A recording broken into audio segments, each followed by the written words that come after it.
Everett, and welcome to Frank's Files. I am back in London today, and I am thrilled to be here with my friend and colleague, Charlie Foxhall. Charlie has come all the way from Geneva. Thank you for joining me today. Thank you for having me. Charlie's with Sotheby's watch department. So Charlie, tell me, what got you into watches? What I like is where science and art meets. So what did you study at university? I read history, but I specialised actually in military weaponry. Military weaponry, interesting. So, well, there's certainly a lot of military applications for timepieces, right? Absolutely. They were originally developed for the wrist by the military, so I think that's actually quite logical. Yeah. What are the sort of the hottest brands that you're seeing in the market right now? I mean, it's hard to ignore Rolex and Patek Philippe. They've been around for a very long time, and they're recognised by a lot of people as being the best of the best. So I know I'm visiting you here in the beginning of the collecting season, but you did manage to find some beautiful Rolex watches for us to see. And they're actually in chronological order, which is a nice way to progress. This one is the 3525 Yep. Monoblocco. It's a stainless steel, quintessential vintage sports chronograph Rolex. I love it. And this one is very, very special because it has a double signature to the dial. Ah. So this one bears the signature of a Nairobi retailer. I mean, at the end of the day, Rolex are an incredibly renowned company, but they make a lot of watches. Right. So what collectors are really focusing on now is A, quality in terms of condition, but also anything that can really set them apart from the other pieces. Makes it special, Exactly. makes it unique. All right, what do you have next? The next is a GMT 1675.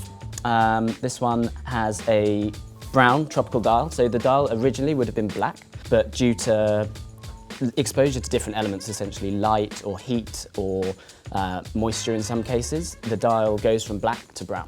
Aha. And as we kind of touched upon, this is something that makes it incredibly rare. And very, very valuable. I love it. This is a very good looking watch. It's beautiful. And what sets this apart even more, on the dial, there's a small luminous dot at the bottom at 6.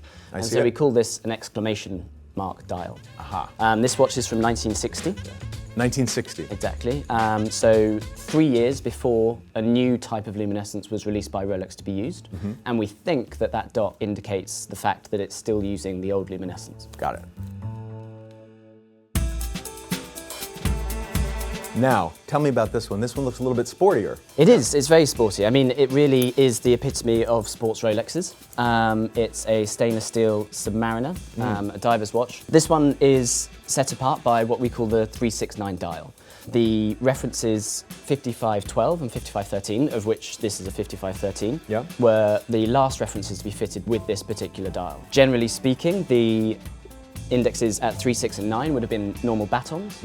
But they put luminous Arabic numerals there instead. I'm not entirely sure why they did, but because it's lesser in number, they're obviously far more valuable and far more. So all those details add up to the value of, or they add up to the rarity, which then means greater value. Yes, I mean, this one goes further. It's also an exclamation mark dial, as with the GMT, but also this particular model comes fitted with pointed crown guards, which were an early type of protection to the crown, which previously, in other references, didn't exist.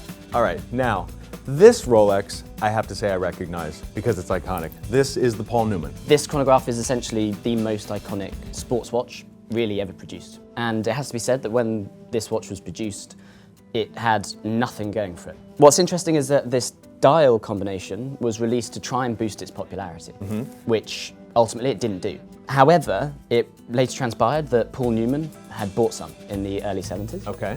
And was seen on the fronts of magazines, in his films, wearing just wearing it in his personal life and in film. Yeah. And his wearing it really threw the popularity into the sky. And as such, this dial combination is dubbed the Paul Newman dial. Very cool. And what makes it a chronograph again? So the chronograph is essentially the stopwatch feature. Right, so that it's got these 3 dials. Is that typical? Not necessarily, but this one allows you to measure 12 hours, 30 minutes, and also there's a constant seconds. Ah, got it. Well, I love this one. So, Charlie, thank you so much for joining us, and thank you for coming all the way from Geneva to meet with me today. Always a pleasure. I'll see you in Geneva in the spring. Yes. And thank you very much.